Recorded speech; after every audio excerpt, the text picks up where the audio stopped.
하정우성 얘기를 빼놓을 수 없는데 하정우 수석은 뭐 이미 사표를 내고 대통령께서 제가 했다라는 그런 이 기사가 어제자 기사잖아요, 그죠? 그래서 아마 대통령께서 사의를 표명한 이 하정우 수석에 대한 사표를 제거하시고 나서 내일입니다. 내일 민주당에서 인재 영입식을 하고 아마 그 이후에 이제 공천 발표가 있지 않을까라는 생각이긴 합니다만. 네. 너무 끌었어. 나올 거면 네, 우리 오윤혜 선생님. 네. 너무 뜸을 들였다. 네. 근데 막상 나왔으니까 심지어 한동훈하고 붙는 거 아니겠습니까? 그렇죠. 절치부심으로 무조건 이겨야 돼요. 이재명 정부에서 또 인재를 빼간 거잖아요. 그렇죠. 공석까지 생겼고 물론 그렇습니다. 다양한 또 AI 분야의 전문가들이 오시겠지만 예.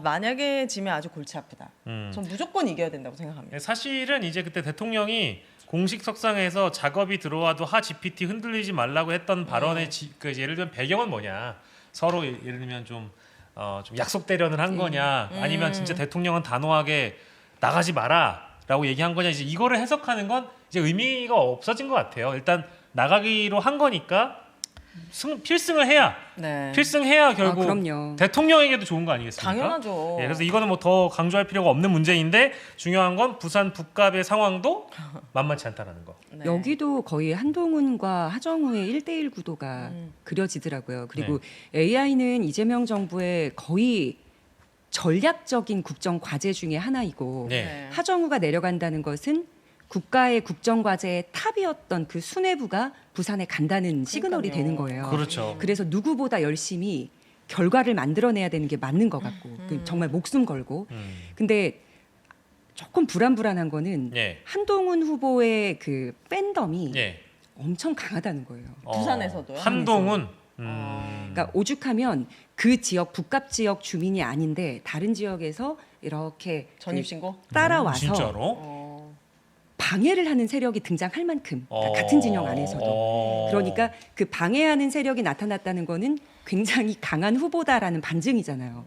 그래서 내부에서의 싸움도 일단 한동훈 후보가 이겨내야 될 것 같고, 예. 북갑은 단일화가 좀 어려울 것 같아요. 그죠? 단일화 장벽이 장동혁 대표가 제거되면 그 다음부터는 일사천리로 되겠지만 아직까지는 마지막까지 불하기 잡고 버티고 있는 상황이기 때문에 예. 끝까지 단일화는 힘들 것 같아요. 장동혁의 거취가 결정이 되면 예. 단일화가 되는 거지. 근데 지금은 거의 막 아주머님들부터 해서 그 아주머니들과 함께하는 가족들, 팬덤은 대표들 중에서는 원탑인 것 같아요. 국힘은 후보를 아직 안 냈나요? 국힘은 아직 국감에? 후보 결정은 안 났어요. 박민식 후보가 박민식 나가는 유력한데. 거예요. 누구? 박민식 전 장관. 박민식. 윤석열 정부 때 보훈부 장관 했던 사람이 있어요.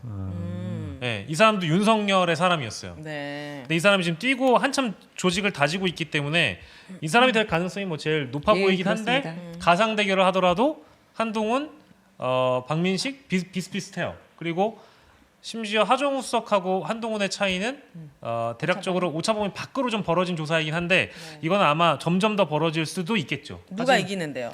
하정우? 하정우가 훨씬 높긴 한데 다만 이게 이제 적극 투표층으로 좁히면 하정우가 높지만 일반 여론조사를 800명을 대상으로 돌린 걸 보면 한 6% 차이인가 정도로 벌어지는 것 같아요. 그래서 그 차이가 그렇게 크지는 않다. 네, 그래서 왜 그래 이렇게 걱정하는 표정이에요? 무조건 압도적으로 이겨야 되니까 진짜 이렇게 쌩 난리를 치고 나왔으면은 네. 근데 이제 전재수 부산시장 후보가 하정우 수석하고 같이 이제 뭔가 러닝메이트로 맞아요. 부산 지역을 훑게 되면 지지율은 더 올라갈 것 같은데 여기도 보면 아까 이제 단일화 이슈 분명히 말씀 주신 대목이 이게 해결이 안 될 거기 때문에 비슷한 것 같아요. 그러니까 무소속으로 출마한 사람은 조직이 없잖아요. 그렇죠. 그리고 사실은 조국혁신당도 비례정당이기 때문에 여기도 조직이 사실 그쵸. 부족해요.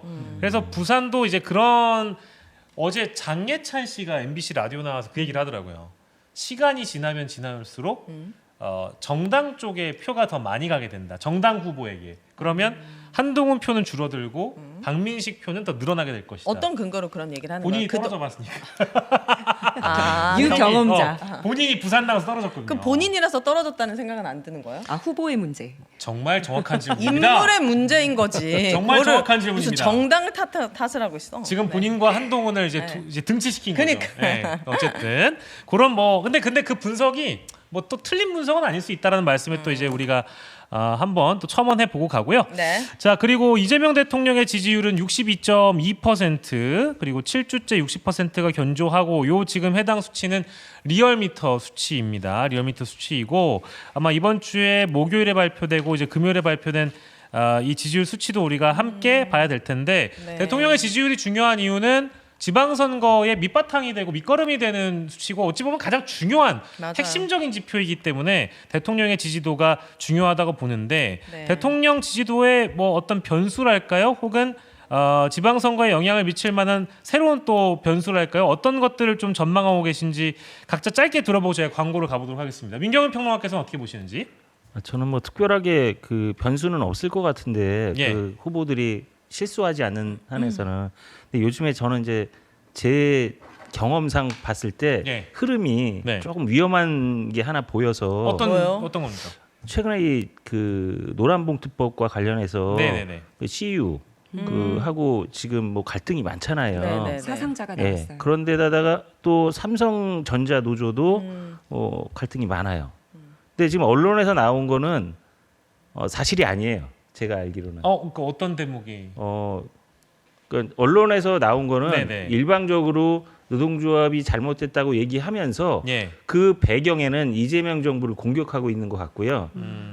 지금 5일절이 얼마 안 남았는데 곧 삼성 바이오로직스도 파업을 한다고 하거든요. 바이오 주식 관심 있으신데 그런데 제가 느끼기에는 이게 뭔가 누군가에 의해서 좀 이렇게 인위적으로 만들어진 흐름이 있을 것 같고 선거 직전에 이게 이재명 대통령의 책임으로 네. 이 노동 정책에 대한 책임으로 오지 않을까 싶어서 아. 제가 다음에 혹시 기회가 되면 제가 느낀 바를 좀 말씀드리고 싶어요. 그 시위에서 본인들이 관리하지 않고 하청에 하청을 줘가지고 거기 이제 일하시는 노동자분들이 시위에 건의를 하고 싶은데 이게 안 돼서 생긴 파업 아니에요?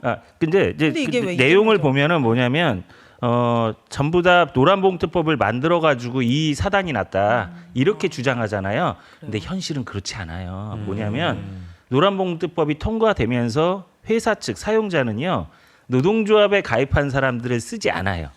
이게 먼저입니다. 그래서 건설회사, 조선, 하다못해 여기도 노동조합에 가입한 사람들한테 계약 맺거나 그렇게 취업 자리 주지 않습니다. 그럼 무용지물이네요. 그렇죠. 노란봉투법. 그래서 사실은 누가 원인이냐 그러면 거기부터 원인인데 지금 언론은 얘네들이 시위를 하고 무작정 막무가내로 나와서 이 사태가 났다라고 가잖아요. 그런데 거기에 대해서 노동부 장관한테 또 뭐라 하니 네. 노동부 장관도 참 난처해졌죠. 그리고 우리 지금 정부 이재명 정부는 노동조합들에 대해서 우호적으로 해주려고 하는데 그렇죠. 예. 그런데 제가 미안한 얘기지만 이재명 정부 내에서 이 노동 정책에 대해서 그 지금 밑바닥에서 흐르는 사실관계를 정확히 이해 못한 것 같아요.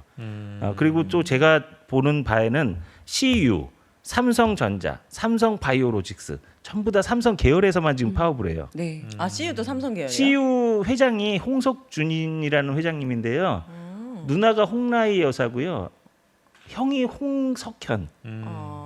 근데 왜 그래요? 이재명 자. 정부 들어서 삼성이 얼마나 돈을 많이 벌었는데? 그러니까요. 제가 그리고 삼성전자 파업도 좀 저기 바라볼 부분이 있고요. 제가 그래서 그냥 얘기하면 안 돼가지고 네. 제 자료를 구하고 있습니다. 요즘에 그래서 한번 나중에 한번 해드리려고 해서 여기 보시면 화물연대 배우가 있다? 예, 투쟁 일정 이거 제가 문서를 다 지금 확보를 해갖고 있습니다. 그래서 나중에 이게 선거판에 이게 흔드는 변수가 되지 않을까 그래서 조심스러워서 제가 한 번 정도 다뤄보고 하필이면 싶습니다. 또 그 저기 하필이면이 아니라 음. 그 지금 그 노동자분이 돌아가시고 집회가 열렸던 지역이 경남 쪽인 걸로 제가 알고 있는데 그렇죠? 진주죠. 예. 그러면 이게 또 선거에 영향을 안 끼칠 수 없다고 예. 봐야 되겠네요. 그러니까 분노의 방향과 아. 문제 해결을 어디로 해야 될지를 정해야 되는데 예. 그 방향이 조금 잘못된 것 같고 예. 그리고 이재명 대통령이 대통령 되기 전에 대선 뛸 때 어떤 얘기를 했냐면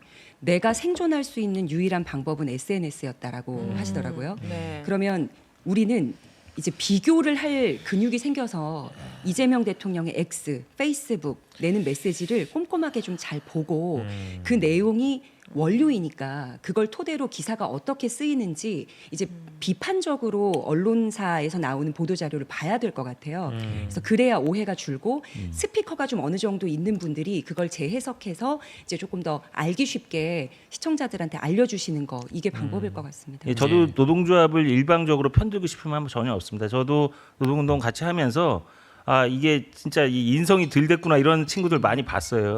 그래서 이거는 안 된다 싶지만 그 예. 노동조합이라는 것은 기본적으로 약자들을 보호하는 거기 때문에 대의명분에서는 괜찮은 조직이거든요. 예. 그런데 이것을 선거에 이용하거나 이재명 정부를 이것을 이용해서 타격해가지고 선거에서 망하게 하려고 하는 움직임들이 저는 느껴지는데 아무도 그거 지적하시는 분이 없어서 제가 한번 자료들을 지금 네. 모으는데 네. 혹여 다음에 기회가 되면 제가 사실관계 말씀드릴게요. 근데 굉장히 중요한 말씀인 것 같아요. 왜냐하면 그 경남 진주에 있는 그 노동자들 파업 사태나 집회 문제 그리고 또 그 사고 문제가 아직 마무리된 게 아니거든요. 예, 그러다 예. 보니까 이 선거는 지금 ING 상황이 이어지고 있는데 이쪽 상황도 마무리가 된 게 없어서 어느 순간 딱 이제 예를 들면 노동자들의 민심 그리고 영남 민심까지도 건드릴 수 있고 이게 또 선거의 화두가 된다라고 하면 이게 그 지역에 뛰고 있는 후보들에게는 영향을 크게 미칠 수 있죠. 하다못해 삼성전자 파업이 그 선거 전에 벌어지면 이거 뭐 좀만 잘못하면 이재명 정부 통제 못한다고 해가지고 몰아붙일 가능성이 높다고 보거든요. 그래서 저는 제가 만약 노조위원장이면 선거 전에 파업 안 합니다. 그리고 이번에 절대 안 오는 합니다. 5월 1일이 예. 지금까지 없던 노동절의 탄생 첫 해예요. 네. 지금까지는 근로자의 날이었다. 그래서 아마도 아. 목적을 가지고 총궐기를 할 수 있는 명분이 5월 1일에 잡힐 수 있기 때문에 아마 예. 민 위원장님 말씀하신 것 같습니다. 아유 또 이제 저희 묻고 더불러가에서만 들을 수 있는 민경윤 평론가님의 또 사전 예고가 될 수도 있는 그런 성격의 전망이었기 때문에 나중에 실제 그 자료가 모아진다라고 하면 저희 방송에서 예, 예. 한번 말씀 주시면 예, 예. 좋을 것 예, 예. 같아요. 네.